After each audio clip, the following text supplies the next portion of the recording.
Hello students, today we'll learn about chapter 5 separation of substances part 2. In this part we'll learn about different another methods of separation of substances. Now here one of the method, that is sedimentation, is given here. In this what we'll do is separation of two components are being done in the way one is heavier and another is lighter.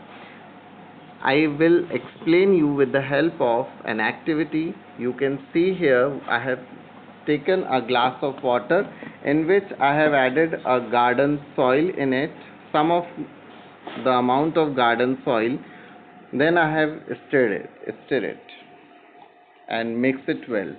As I mix it well and then I'll keep it for some time, then you will find that the heavier particles of the mud will be settled at the bottom and the above layer of this water having the lighter particle of the soil which are floating on the water.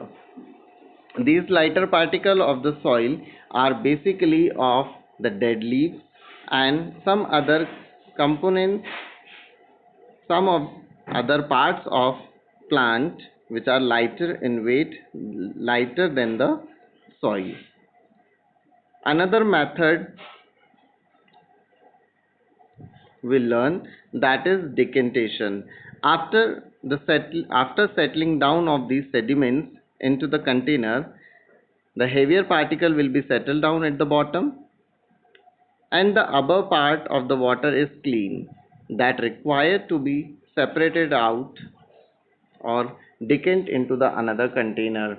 Likewise, as I'll explain you with the help of an activity, as we have kept the container for settling that heavier particle at the bottom, the above water as it is the clean water you're finding here. As I'll pour this water into the another container, so this is the method called as decantation. Now the next method we'll learn about, that is filtration. In the filtration is the method of separation in which we are going to separate the solids from the liquid, either by using the filter paper or else the cloth or else strainer. So student, in your day-to-day life, maybe you have seen at home your mama is preparing tea, and after that she is going to use the strainer. With the help of it, she is going to remove the tea leaves from tea and pouring the tea into the tea container and serving to all of us. So this is another example of separation of substances by using filtration method. Next is evaporation. Evaporation is used when we want to get a substance that has been dissolved. That has been dissolved means the substances which are being dissolved into the water, already that has been dissolved into the water, and we require to remove from it. Like for example, salt from seawater. This is one of the best example. So what we do is, for obtaining salt from the seawater, we are going to expose the seawater into the sun, and then the water gets evaporated and salt will be left behind.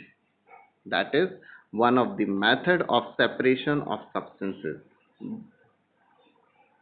Next method is called as condensation. This is the another method of separation. Condensation method in which the substance changes from gas phase to the liquid phase.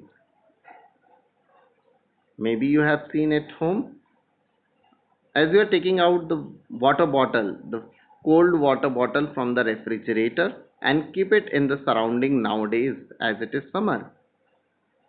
So the external condition of the water bottle is hot and inside it is the cold water. So definitely the amount of water which is available in the surrounding, that will be depositing on the cold surface, and that's why you are finding the droplets of water surrounded to the bottle. So student, I think you understood about the condensation method very clearly. Now the next is, this is the another method of separation. Can water dissolve any amount of substance? Any amount of substance means, as I'm going to add sugar into the water. So for this I'll show you with the help of an activity. I'm having a glass, I'm pouring the water in it, then I'll just add sugar into it. This is, I'm having sugar, I'm just adding the sugar and I'm stirring it. You're finding that at the bottom the sugar is dissolving into the water. Okay, as I'll just keep adding sugar into the water, at a time the sugar will not dissolve into the water. When sugar stop dissolving into the water, that condition causes for saturation, and the saturation of the substance which is not going to dissolve into the water means this solution in which the substance no more solute can be added, no more solute, no more sugar can be added into the water to dissolve in it, that is called as saturated solution. This is very important and another method of substances. Water, as water dissolves everything in it, but any amount of substance, that depends. As I was stirring the substance to dissolve sugar into the water. This is also the another method of dissolving sugar into the water. I can heat up also. Heat also provides, heat also helps to dissolve that sugar into the water. So I think, hope you understood about the chapter. Thank you and have a nice day.